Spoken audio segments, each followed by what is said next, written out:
1 João capítulo 3, vamos ler a partir do versículo 10. Preste muita atenção no que diz esses versos aqui. Nisto são manifestos os filhos de Deus e os filhos do diabo. Qualquer que não pratica a justiça e não ama a seu irmão, não é de Deus. Porque esta é a mensagem que ouvisse desde o princípio, que nos amemos uns aos outros. Não como Caim, que era do maligno e matou a seu irmão. E por que causa o matou? Porque as suas obras eram más e as do seu irmão justas. Meus irmãos, não vos maravilheis se o mundo vos aborrece ou vos odeia. Nós sabemos que passamos da morte para a vida. Nós sabemos que passamos da morte para a vida, porque amamos os irmãos. Quem não ama o seu irmão permanece na morte. Qualquer que odeia, aborrece ou odeia a seu irmão é homicida. E vós sabeis que nenhum homicida tem permanente nele a vida eterna. Conhecemos a caridade ou o amor nisso, que ele deu a sua vida por nós, e nós devemos dar a sua vida pelos irmãos. Vamos parar por aqui. Pai, nós te agradecemos por esse texto bíblico e nós te pedimos agora que o Senhor mesmo possa ministrar aos nossos corações. É o que nós oramos em nome de Jesus. Amém. Irmãos, eu coloquei ali a síntese da aula de hoje para vocês, está no primeiro quadrinho ali, que diz basicamente o seguinte: o amor é a síntese da vontade de Deus para a humanidade. É o núcleo da mensagem de Jesus. É a essência do Evangelho e é a chave da regeneração do homem. A síntese da vontade de Deus para a humanidade. Não tem folha? Vocês? Tem? Tá. Irmãos,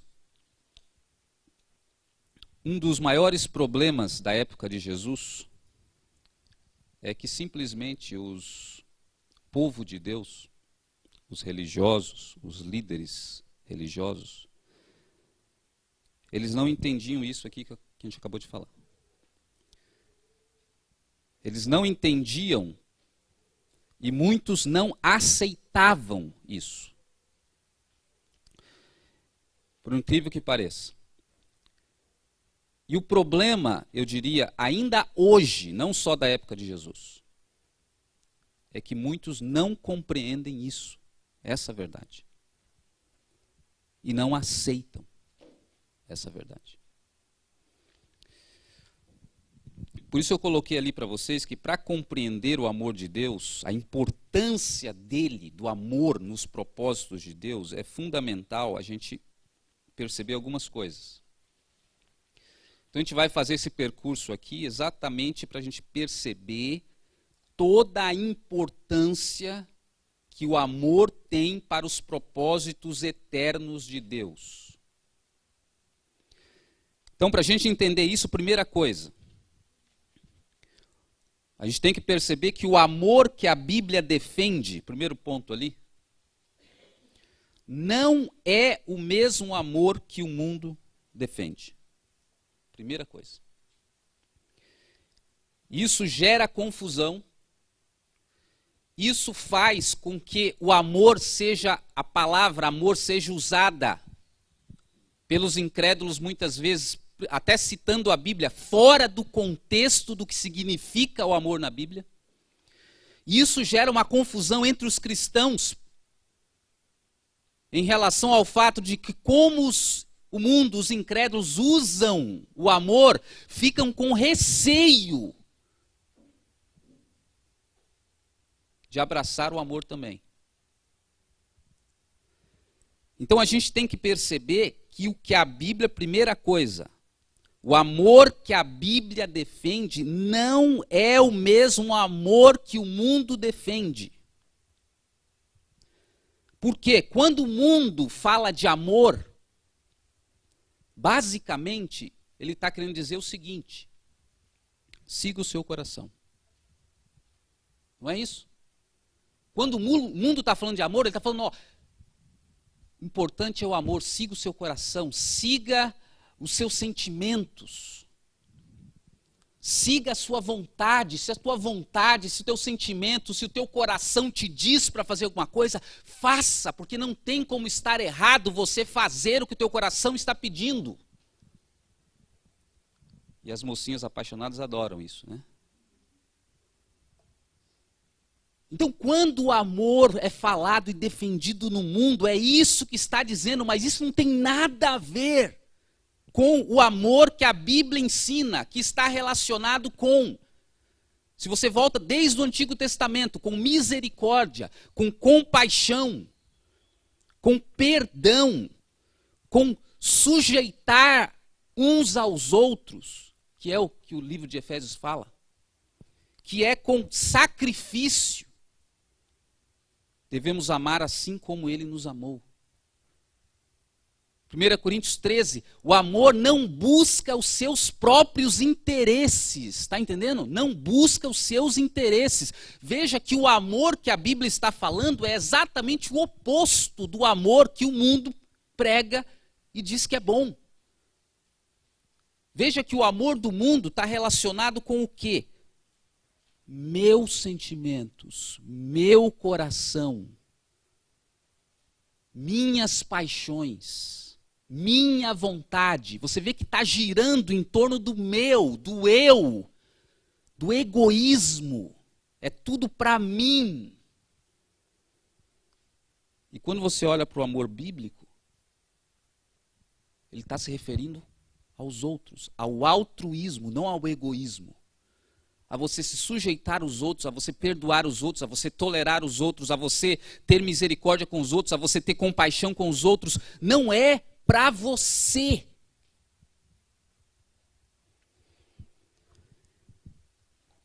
Então veja que o amor, primeira coisa que tem que se esclarecer a respeito do amor. O amor que o mundo fala e defende não tem nada a ver com o amor que a Bíblia fala e defende. E a gente sabe a razão disso. Lá no grego era uma língua muito mais rica que o português, por exemplo. Existiam várias palavras para designar o que é traduzido como amor hoje. Existia a palavra eros, existia a palavra filéus, existia a palavra ágape. Eros era o amor sexual, filéu era o amor assim, de amizade, amigos. E o termo usado para o amor de Deus foi escolhido, o ágape, o agape. Então, quando o Novo Testamento está falando do amor, ele usa essa palavra aqui, ó. Então, o grego, como era mais rico que o português, tinha palavra específica. Esse agape aqui seria traduzido mais no português como uma coisa assim, consideração pelo outro, como uma preferência por algo. Agora você veja a diferença desse agape para os outros. Os outros estão relacionados com sentimentos. Esse não.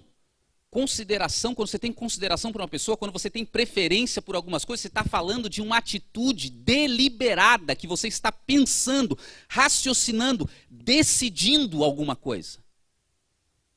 Que é o mesmo que a gente está falando, quando está falando de perdão, quando está falando de misericórdia, compaixão, não é um sentimento, você não faz isso movido necessariamente por um sentimento, você decide fazer. É uma ação deliberada. Então, quando os textos bíblicos vão falar dessa qualidade, eles escolhem uma palavra específica para isso. Só que eles não apenas se apropriam da palavra grega, mas como os primeiros cristãos adicionam um significado nela.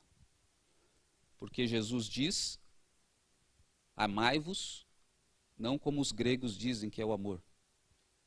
Amai-vos como? Como eu vos amei.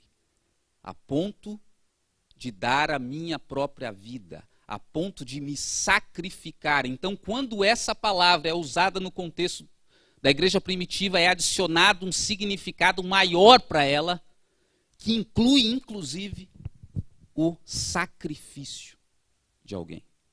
Não busca os seus próprios interesses, tudo crê, tudo suporta, tudo espera. Então, não cometam esse erro de confundir quando o mundo está falando de amor, que estão falando de outra coisa. E quando a Bíblia está falando de amor, que tem esses significados específicos. Primeira coisa.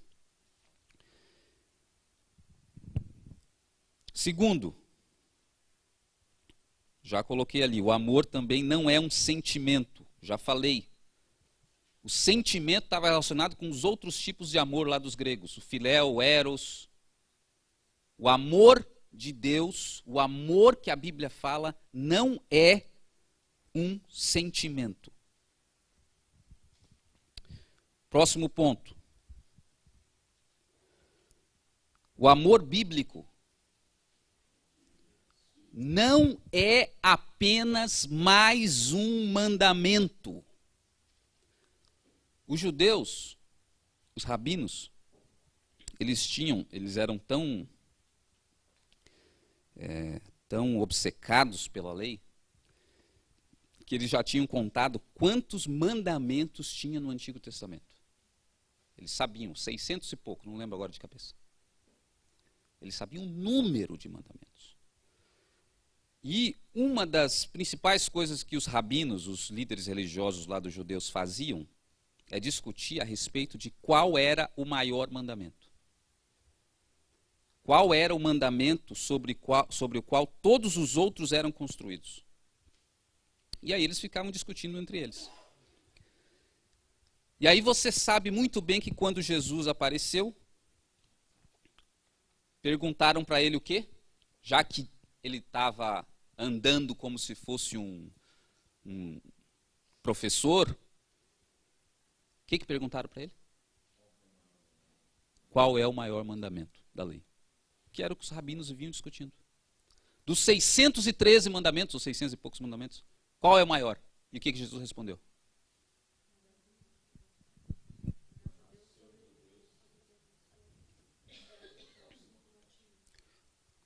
O maior mandamento é o amor. Essa foi a resposta de Jesus. Amarás a Deus, e ele cita a lei daí, né? Amarás a Deus, está lá na lei, acima de todas as coisas, todo o teu coração, todo o teu entendimento, todo o teu espírito, e amarás o teu próximo como a ti mesmo.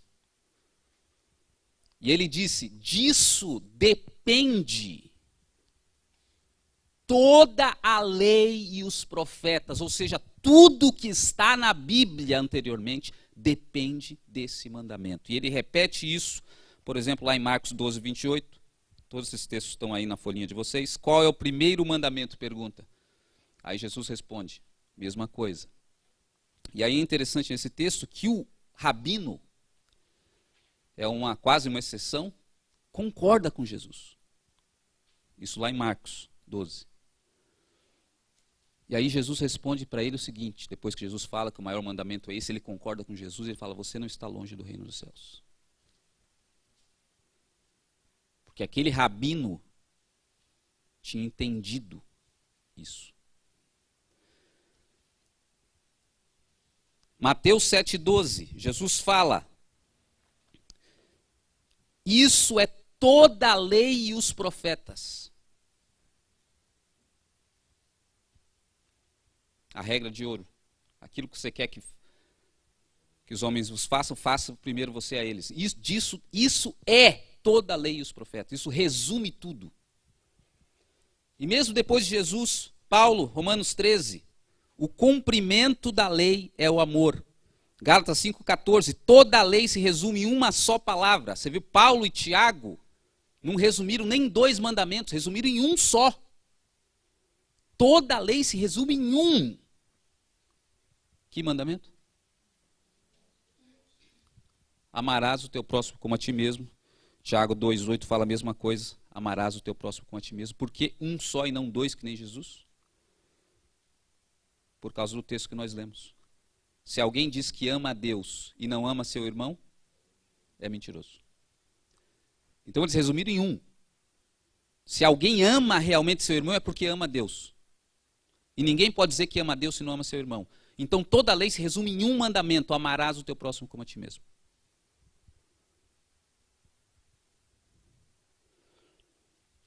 Gálatas 6:2, Paulo fala: esta é a lei de Cristo.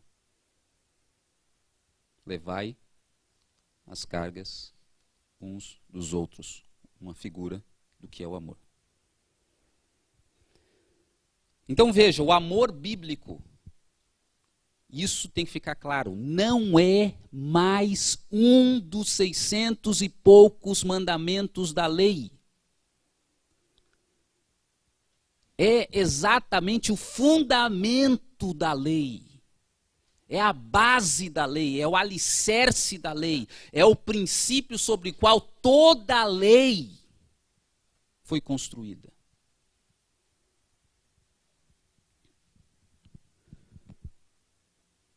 Então, um outro ponto importante. Próximo.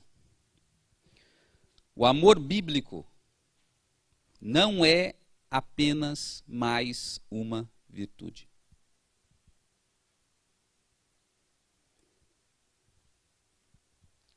Os teólogos geralmente dividem as virtudes na Bíblia entre as virtudes chamadas virtudes naturais e virtudes teologais. O que é uma virtude natural? Humildade, paciência, disciplina, são virtudes naturais. O que são as virtudes teologais? São as maiores virtudes da Bíblia, porque são consideradas até sobrenaturais, que vêm diretamente de Deus. E quais são as 3 virtudes teologais da Bíblia? Fé, esperança e o amor. Essas são as 3 maiores virtudes da Bíblia. Só que 1 Coríntios capítulo 13 diz o quê? A maior dessas 3 ainda. Qual é? O amor. Então lembre disso, não existe virtude maior que o amor na Bíblia. O amor, na verdade, é a base de todas as virtudes. É também o alicerce onde são construídas todas as virtudes. E por isso, irmãos, que a Bíblia vai enfatizar sistematicamente que sem amor é tudo balela. Sem amor é tudo hipocrisia, é tudo falsidade, é tudo mentira. Tinha uma frase que Jesus vivia pelos evangelhos, como se repete em vários lugares dos evangelhos, a gente pode assumir que ele vivia repetindo essa frase. Na verdade, citando um texto do Antigo Testamento. Quando os fariseus chegavam, arrochavam lá e começava o embate, o que dá a entender assim que Jesus largava eles falando sozinho e só dizia o seguinte: vai aprender o que significa misericórdia, quero e não sacrifício. E ele ia embora. Oséias 6,6, estava citando o Antigo Testamento. E aí, se você vai para Oséias 6,6 para tentar entender então o que Jesus está falando, vai aprender o que significa isso. Você vai ver que ali o contexto do profeta Oséias está falando de uma comunidade de Israel que tinha templo, tinha culto, tinha cântico, tinha sacrifícios, tinha tudo, mas não tinha amor. E, portanto, era tudo rejeitado. Enquanto, quando chegavam os fariseus, Jesus falava só isso: só vai aprender primeiro o que significa misericórdia, quero e não sacrifício. Deus falando, que é o profeta falando em nome de Deus, para o povo, porque tinha tudo isso, mas não tinha amor. Então, quando Jesus falava isso, ele estava resgatando os profetas do Antigo Testamento, que não foi só Oséias. Todos eles denunciavam essa mesma coisa. Por exemplo, Amós 5:21 fala que Deus dizendo: eu não tenho prazer nas vossas músicas. Eu não tenho prazer nos vossos cultos, nos vossos sacrifícios, nas vossas assembleias solenes. E ele chega a dizer: os cânticos que vocês produzem são estrépidos, são barulho, machucam os meus ouvidos. E tudo isso por quê? Porque a misericórdia, a justiça estão sendo desprezadas. E o sentido bíblico do Antigo Testamento de justiça é amor. Justiça para eles era cuidar dos órfãos, das viúvas, não explorarem as viúvas, cuidar dos estrangeiros que não tinham subsistência. Então Deus estava dizendo no Antigo Testamento que tudo é barulho para ele. E toda falação é balela. Se não tiver a virtude que é a base de todas as outras. E é por isso que vemos no embate, por exemplo, de Jesus com os fariseus, Mateus 23:23.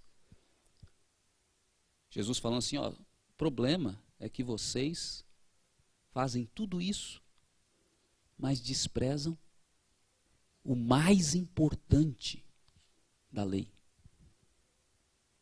que é a misericórdia, e a justiça e a fé, ele diz.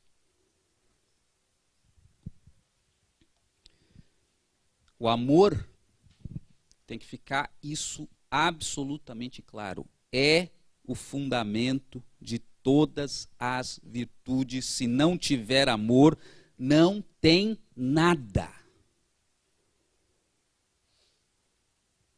E é por isso que nós vemos Paulo também enfatizando isso, batendo nessa tecla.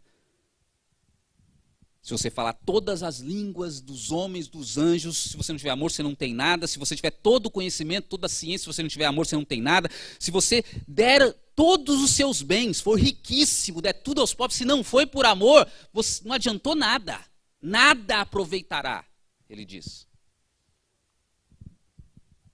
Se você der até o seu corpo para ser queimado, em nome de alguma coisa, se não foi por amor, não vai ter proveito nenhum. É só balela, é só papo furado, porque você não tem a virtude que sustenta todas as outras. Então é tudo mentira, é tudo hipocrisia.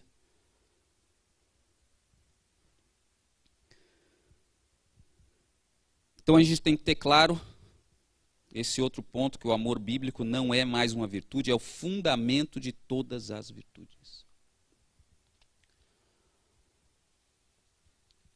Mas aí você pergunta, né? Ricardo, então o que é o amor, afinal de contas? Não é sentimento, não é um mandamento, não é virtude, não é um dom. O que é o amor, então? Se não é nada disso. Não é porque está na base de tudo isso. E aí você procura algumas pistas na Bíblia. E você encontra algumas pistas. Por exemplo, lá em Colossenses 3,14, diz que o amor é o quê? Está lá. O amor é o vínculo da perfeição. Aí você fala, Ricardo, mas isso não me esclarece muita coisa, né? Parece uma coisa misteriosa. Vamos procurar mais pistas. 1 Coríntios 13, 8 a 13, que é o texto que a gente estava falando agora há pouco, diz que tudo passará. Ciência, conhecimento, dons, tudo passará. E só uma coisa permanecerá. Até os outros dois virtudes teologais vão passar também. A fé e a esperança vão passar. O que vai permanecer? O amor é eterno. Aí você começa a pensar a respeito do amor. Puxa, vínculo da perfeição. É eterno. Não acaba. O que é isso? Aí você continua pesquisando na Bíblia, você chega lá em 1 João 4, 8:16, que repete a mesma coisa. E alguém faça o favor de ler 1 João 4:16, por exemplo, pode ser?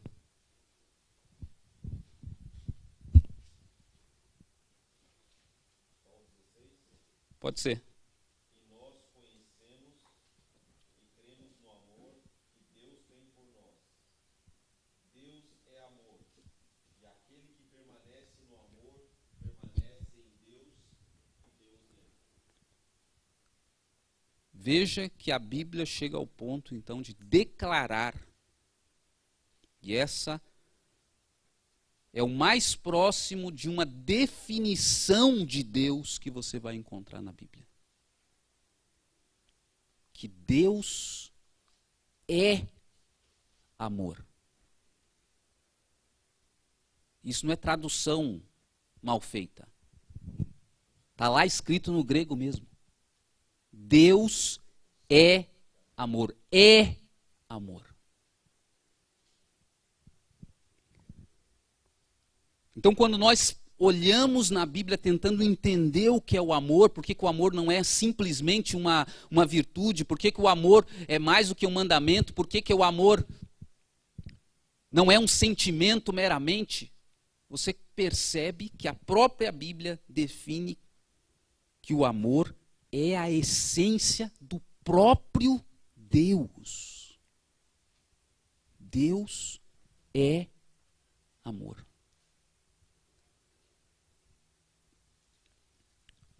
Aí você vai dizer, mas Ricardo, ainda como que o amor pode ser a essência de Deus?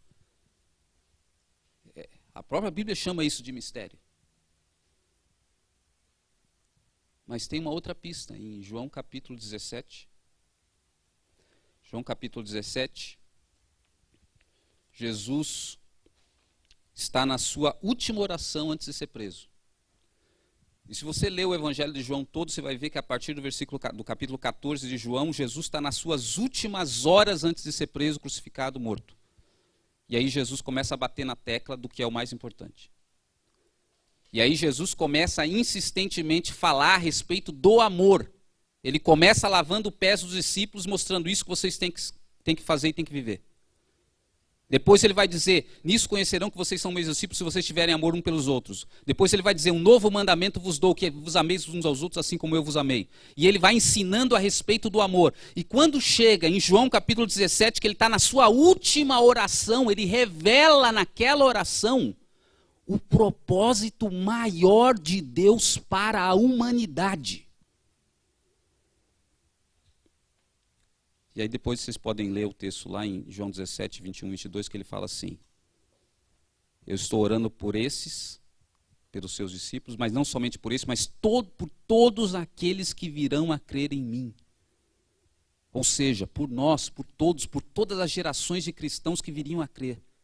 Mas para que ele está orando? Para que todos sejam um. E o mais importante é o que vem depois. Sejam um, assim como nós somos um. Assim como eu sou um com o Pai. Veja o que ele está dizendo, veja a magnitude do que Deus está dizendo. Ele está dizendo que esse amor que nos une é o mesmo amor que mantém, que sustenta a Trindade divina.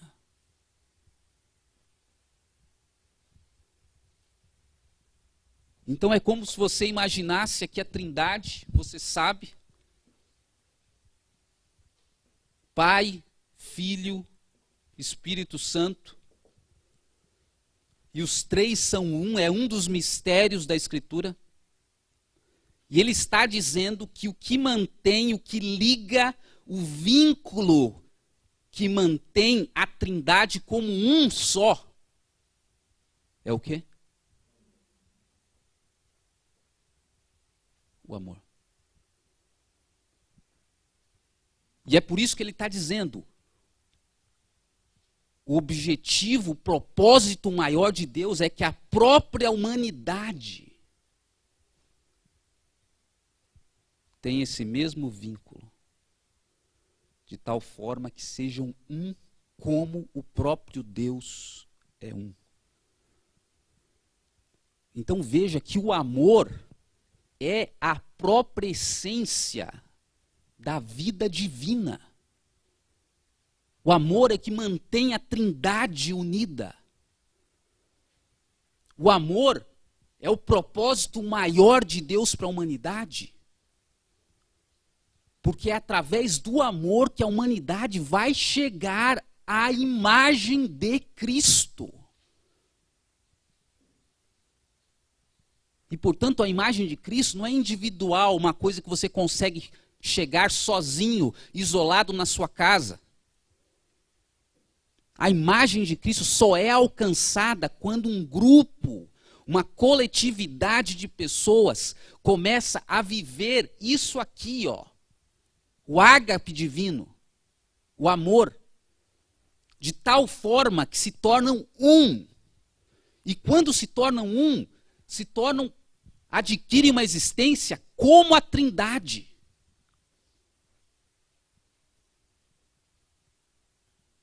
E isso é o céu, irmãos. O céu não é um lugar. O céu não é coisas que você pode ter e auferir. As pessoas que pensam isso não estão entendendo o Apocalipse, que é com uma linguagem simbólica. O céu, as imagens que o Apocalipse e a Bíblia inteira usam para o céu, é a imagem da ceia, é a imagem da mesa de Abraão, é a imagem da Jerusalém celeste, que não é feita de paus e pedras, mas é feita de pessoas, de carne. As 12 colunas, os 12 apóstolos de Cristo. Os portais são os santos remidos na grande tribulação.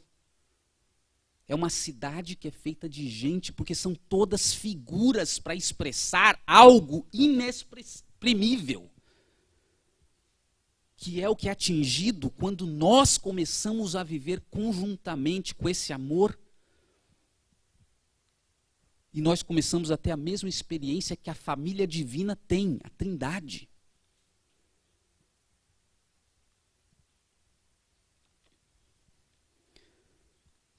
É por isso que eu coloquei ali algumas conclusões de João 17 para você. A primeira é que o princípio do amor é o que sustenta a unidade da Trindade divina. Segundo, o princípio do amor é que nos fará a imagem de Cristo. E aí nós podemos voltar para o começo do nosso curso, que o princípio do amor é o que sustenta, então, o próprio jardim de Deus, no início, que nós falamos agora há pouco. Que era o estado de felicidade original que a humanidade foi criada. E aí, se você volta às nossas lições, você vai ver o que caracterizava o jardim. Nós comentamos. Uma relação perfeita com Deus, uma relação perfeita com os outros, uma relação perfeita com os outros animais, com a natureza, uma relação perfeita com o trabalho, que depende das relações humanas, uma relação perfeita com a existência. Mas veja, relação, um tipo de relação, era um determinado tipo de relação. Qual era o princípio dessa relação? De tudo. Era a própria essência da vida divina, que mantém a Trindade, que mantém o jardim existindo. E aí, quando você entende isso, você começa a entender as coisas enigmáticas que Jesus vai falando. Que ele diz assim: se você quiser ganhar a sua vida, você vai perder. Mas se você perder a sua vida, você vai ganhar. E aí você fala, pô, mas o que Jesus está falando? Né? Se fossem meus alunos, dizia assim, que substância ele usou, né, para estar falando essas coisas. Jesus está falando, vida ali é o seu ego, o seu eu. Enquanto você é o centro de tudo, enquanto você é o deusinho, você vai correr atrás da felicidade e você nunca vai encontrar nada. Você vai tentar achar o caminho do jardim, você não encontra. Mas quando você tirar o seu ego, o seu eu, a sua vida, e a vida divina entrar no lugar. E o amor se tornar o princípio absoluto da sua vida. Aí Jesus fala, aí você vai encontrar. Aí você vai encontrar uma vida que você não tem nem ideia do que é, porque é a própria vida que sustenta a Trindade, é a própria essência da vida divina.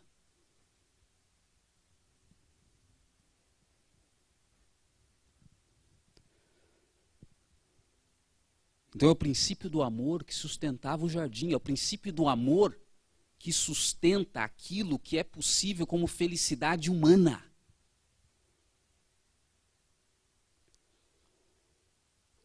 É o princípio do amor que possivelmente, eu coloquei aqui, sustenta o próprio universo criado.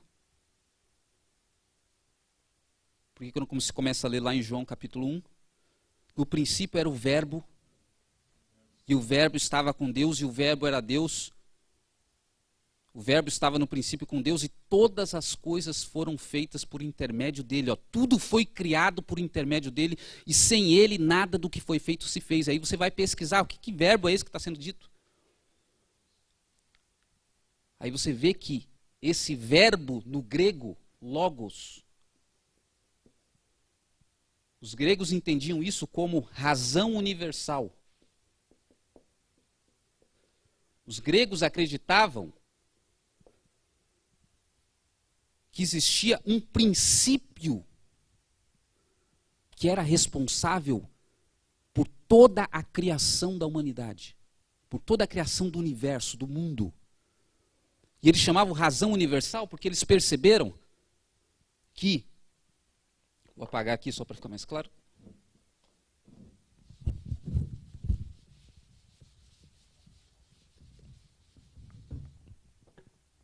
Os gregos perceberam que a própria consciência humana, a razão humana, era feita por conexões, por vínculos. E até hoje se acredita nisso, a ciência também já mostrou isso. Mas eles acreditavam, pela filosofia deles, que esse mesmo princípio que organiza a própria razão humana foi o princípio que deu origem ao universo, porque o universo também são feitos de átomos que se conectam segundo um princípio. E depois, com a evolução da ciência, até hoje se sabe que não só o universo, mas a própria vida veio a se originar a partir de conexão, vínculos entre moléculas que deu origem à vida. E o que é interessante é que até hoje se pergunta qual é o princípio que organizou a consciência humana para dar consciência. Organizou a razão humana para gerar consciência. Ninguém sabe que princípio é esse. Se pergunta qual é o princípio que deu origem ao universo, que fez a matéria se organizar, indo contra as leis da física, segundo a lei da termodinâmica, por exemplo, ninguém sabe. Qual é o princípio que deu origem à vida? Que também são as moléculas se organizando contra os princípios da física, inclusive. Ninguém sabe. Mistério, mistério, mistério. E aí quando você olha e vê pelas escrituras, pela Bíblia, que o que mantém unido, o que conecta, o que sustenta a própria Trindade divina é o amor, o que sustenta o próprio jardim unido, coeso, perfeito, é o amor, você passa a desconfiar que o que mantém tudo isso é o mesmo princípio, que é um princípio que dá origem ao próprio universo, a matéria, a vida, a consciência, a Trindade, o jardim. E não é isso que João está falando. O princípio era essa razão universal, esse princípio ordenador de tudo. E por meio dele, todas as coisas foram criadas. Sem ele, nada do que foi feito se fez. Só que o mais impressionante é como termina o capítulo 1. E esse Logos se fez carne e habitou entre nós cheio de graça e de verdade. E vimos a sua glória, como a glória do unigênito do Pai. E o que Jesus mais expressou na sua vida aqui na terra? O amor. Que esse princípio pode fazer, que deu origem ao universo, pode fazer parte da nossa vida, na nossa existência, pode transformar a existência, regenerar a existência e colocar a gente no estado original de felicidade do jardim com que Deus nos criou. Propósito final de Deus. Então o princípio do amor é que possivelmente sustenta o universo.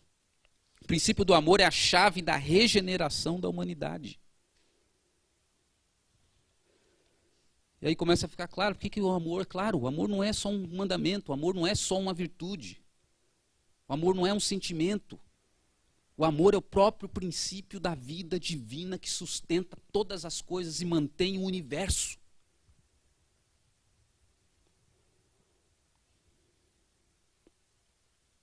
O amor é um mistério, portanto, na Bíblia, porque não tem como explicar.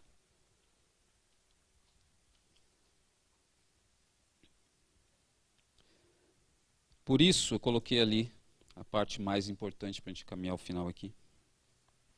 Se é que dá para chamar de mais importante, mas rejeitar o caminho do amor é rejeitar o propósito maior de Deus para a humanidade, é rejeitar a regeneração divina, é rejeitar a própria essência da vida divina.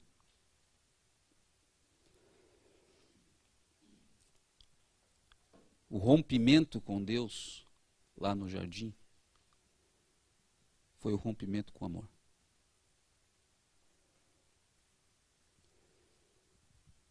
Porque o amor é e sempre foi a vontade de Deus.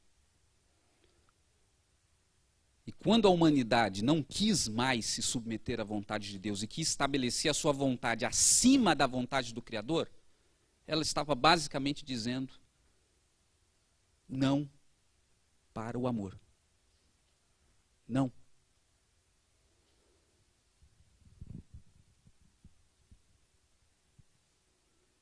E assim nós concluímos que tem dois caminhos na humanidade. Dois caminhos.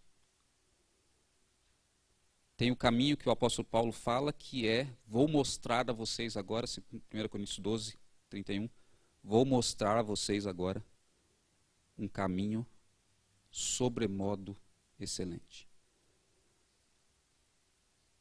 E ele começa a falar do quê? Ainda que eu fale a língua dos homens e dos anjos, se não tiver amor, nada serei. E aí ele continua o poema do amor. Um caminho sobremodo excelente. Mas há um outro caminho na humanidade, que é o texto que nós lemos ali em 1 João. Caminho de quem? Caminho de quem? Caim. Que foi homicida desde o princípio. E aí ele diz o que pode parecer chocante, mas é a verdade divina sendo ensinada. Aquele que odeia seu irmão é homicida. Está seguindo o caminho de Caim. Deus não está nele. Ele não pertence a Deus. O espírito que está nele não é o espírito de Deus.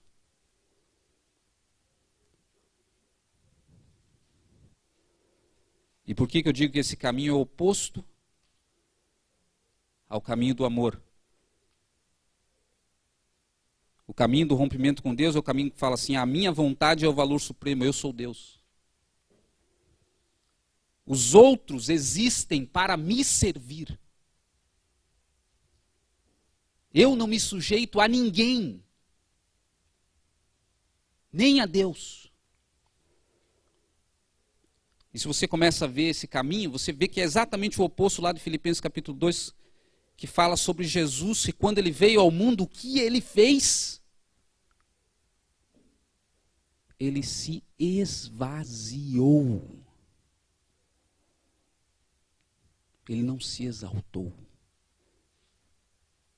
Ele se esvaziou, assumindo a forma do quê? De servo, de serviço, tornando-se obediente até a morte. Obediente. Veja que como o que está sendo narrado ali é o caminho exatamente o oposto do rompimento com Deus, de se exaltar, de querer ser servido, de não querer se submeter a ninguém. E toda a revelação, irmãos, todo o propósito de Deus em vir à terra foi para revelar esse caminho mais excelente que a humanidade perdeu lá atrás, quando entrou pelo caminho de Caim.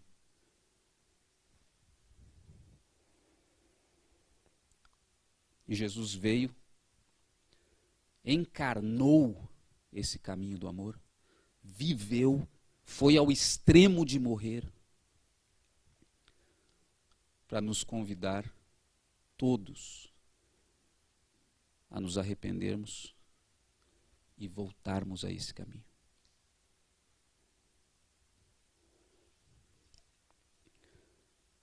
É por isso, então, que o amor define quem está em Deus e quem não está.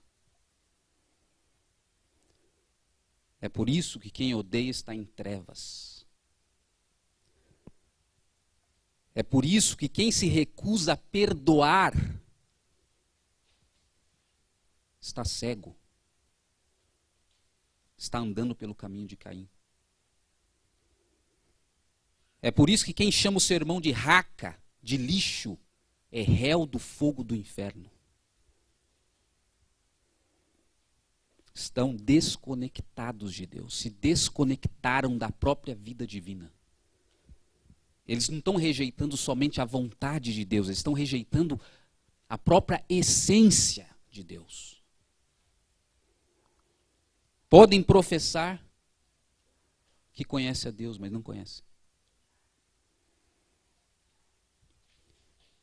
Podem ir à igreja, mas eles estão cegos. Pode julgar que são salvos, mas jamais se converteram. Porque rejeitaram a essência do próprio Deus.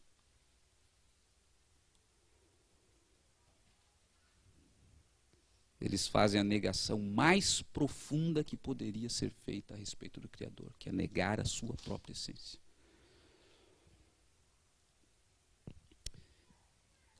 E isso então encaminha para a nossa próxima aula, que é a verdadeira conversão.